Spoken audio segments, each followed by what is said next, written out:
Can you tell us a little bit about the work you're doing with self-driving cars? I've been working on self-driving cars for the last few years. It's a domain that's exploded, obviously, in interest since early competitions back in the 2005 domain.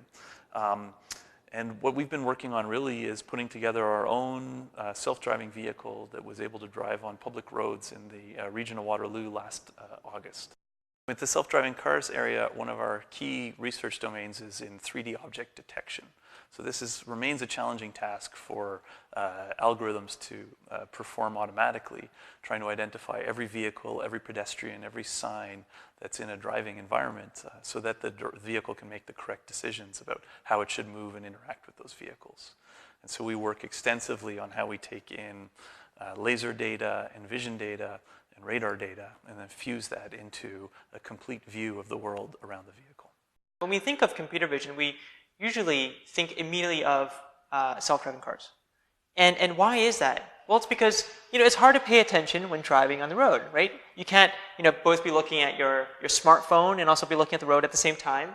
Of course, it's sometimes hard to predict what people are going to be doing on the street as well when they're crossing the street with their bike or skateboard or whatnot. So it's great when we have some sort of camera or sensor that can help us detect these things and prevent accidents before they could potentially occur. And that's one of the limitations of human vision is attention, is visual attention. So I could be looking at you, Rav, but behind you could be this delicious slice of pizza. But I can only pay attention to one or just some limited number of things at a time.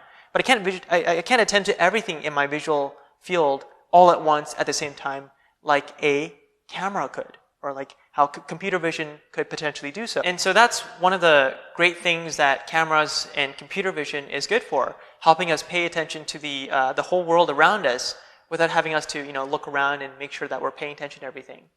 And that's just in self-driving cars. So I think we all kind of have a good sense of how that shapes, how AI and computer vision shapes the driving and transportation industry.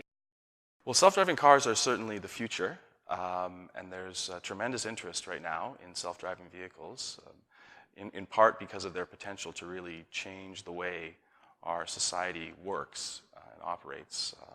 I'm very excited about being able to get into a self-driving car and read or sit on the phone on the way to work instead of having to pilot through Toronto traffic.